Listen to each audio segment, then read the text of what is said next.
নাকি হাত তোলেন তো এই আমলটা আজকে দিয়ে যাব। এই কটা বুড়ো লোক হাত তুলেছে, জোয়ানরা এরা হাত তোলে না, বলে আমরা তো কেরালায় কাজ করে খাই। আরে দিন গেলে 1000-1200 টাকা আমরা কামাই, তো কি দরকার পড়ে গেছে নামাজ পড়া। কালকে ট্রেনে আমি রাত্রেবেলা আসছি, আমার পাশে দুটো মেয়ে বসা আর 5টা ছেলে, তারা এনজিপিতে যাবে। কোথায় যাবে? হ্যাঁ, এনজিপিকে নিউ জলপাইগুড়ি বলে।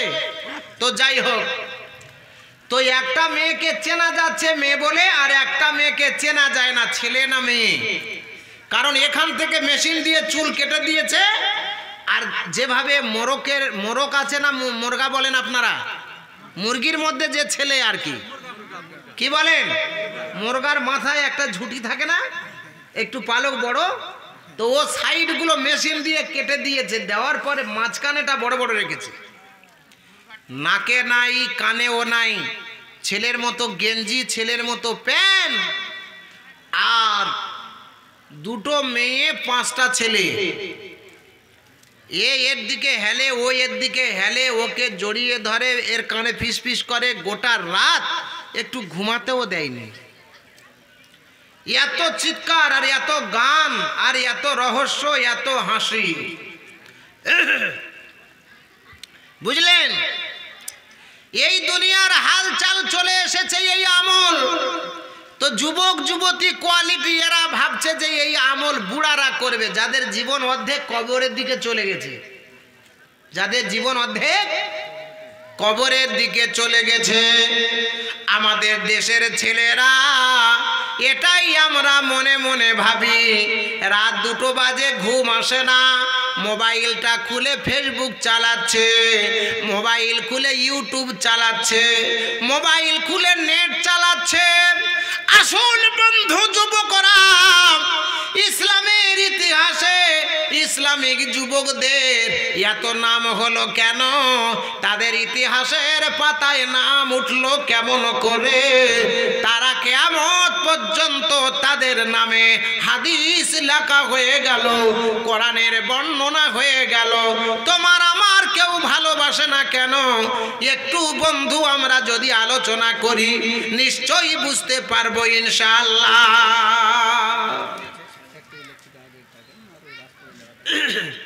আচ্ছা, রাস্তায় যারা দাঁড়িয়ে আছেন বন্ধুরা, বাবজিরা, একটু কাছাকাছি চলে আসবেন এখানে, আর যারা বসে আছেন একটু আগিয়ে আসবেন। আসবেন কি? হ্যাঁ, দয়া করে যদি আসতেন ভালো হতো। আপনাদের সভাপতি সাহেব নির্দেশ করছেন আমাকে যে একটু ডেকে নেন, একটু আগিয়ে আগিয়ে আসেন না। যদি আলোচনা আপনাদের ভালো লাগে, সভাপতি সাহেব বলে দিয়েছেন যে যা বলবেন কোরআন হাদিস থেকে বলবেন, গজল টজল বেশি বলে সময় নষ্ট করিয়েন না। ঠিক আছে, সেইভাবেই আমি আগাবার চেষ্টা করছি ইনশাল্লাহ। কিন্তু এটা এমন একটা সময় চলছে, তো লাস্টের দিকে কিছু কিছু ছেলে আর মেয়েরা বলবে একটা গজল বলেন, একটা গজল বলেন।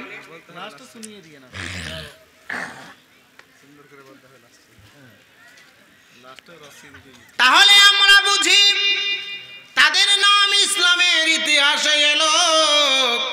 আর আমাদের গ্রামের মধ্যে যদি 150টা মানুষ থাকে, সবাই ভালো বলে না কেন?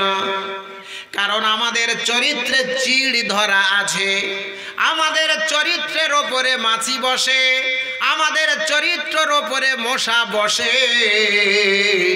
কিন্তু ইসলামের যুবকদের চরিত্রে মশা মাছি তো দূরের কথা, তাদের ঈমান সব সময় মজবুত ছিল। জোরে বলুন সুবহানাল্লাহ। হঠাৎ বিশ্ব নবীর কাছে এক যুবক এসে বলছে, ইয়া রাসূলুল্লাহ, পারস্যের সম্রাট মুসলমান নারীদের উপরে নির্যাতন করে, মুসলমান নারীদের পর্দা নিয়ে বেয়াদবি করে, মুসলমান নারীদের শিক্ষাঙ্গন নিয়ে মস্করা করে, তাচ্ছিল্য করে, বিদ্রুপ করে, মানসিক নির্যাতন করে। ইয়া রাসূলুল্লাহ সাল্লাল্লাহু আলাইহি ওয়াসাল্লাম, আপনি যদি কোনো নির্দেশ দিতেন তাহলে এর কোনো প্রতিকারের জন্য আমরা একটু প্রতিবাদ মিছিল করতাম।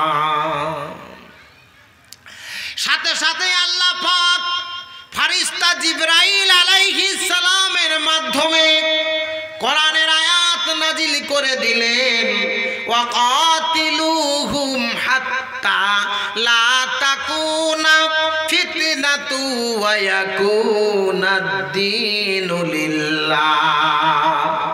আল্লাহ বললেন তোমরা সংগ্রাম করো অন্যায়ের বিরুদ্ধে, ততক্ষণ তোমরা সংগ্রাম বন্ধ করবে না যতক্ষণ তোমরা অন্যায় দূরীভূত না করতে পারবে। তোমাদের সংগ্রাম বন্ধ করবে না, তোমাদের সংগ্রাম বন্ধ করবে না। তোমরা সংগ্রাম চালাবে অন্যায়ের বিরুদ্ধে যতক্ষণ অন্যায় সমাজ থেকে দূরে না যাবে, সাফ না হবে। আমরা প্রতিবাদ মিছিল করি কাকে নিয়ে? প্রতিবাদ মিটিং জানাই কার নিয়ে? নিজের মসজিদে নামাজ হয় না, নিজের মসজিদে রক্ষা করতে পারি না। ইদানিং একটা আলোচনা হয়ে যাচ্ছে বারংবার, বলে মাওলানা কথা শুনেছেন? বললাম কি? বলে ওই বাবরি মসজিদ নাকি ভেঙে দিয়ে মন্দির বানাচ্ছে, আর ওর পাশে নাকি 18 বিঘা জায়গার উপরে 6 একর জমির ওপরও নাকি মোদি সরকার মসজিদ বানিয়ে দিচ্ছে। আমি বললাম শুনুন, মসজিদ যদি বানায় মোদি সরকার, সেটা মোদি বানাচ্ছে, তবে আপনি কি ওই জায়গায় গিয়ে নামাজ পড়বেন নাকি? আপনার মসজিদ প্রতিদিন 5 ওয়াক্ত নামাজের সময় কাঁদে, বলে আল্লাহ বেতাহালের মানুষ প্রতি বছর জালসা করে ভালো ভালো বক্তা আনে, টাকা খরচ করে, চাঁদা দেয়, পয়সা দেয়, সব দেয়, ইট কিনেছে, পাথর কিনেছে, বালি কিনেছে, আমার তৈরি করেছে, অথচ আমার সম্মান রক্ষা করে না গো আল্লাহ। আল্লাহ তুমি এর বিচারটা করে দিও। প্রতিদিন বিতাহালের মতো মসজিদটা বারবার আল্লাহর কাছে ফরিয়াদ জানায়, আর আপনি দূরের মসজিদের খবর নিয়ে কি করবেন? আপনার নিজের গ্রামের মসজিদের খবরটা নিয়ে দেখেন।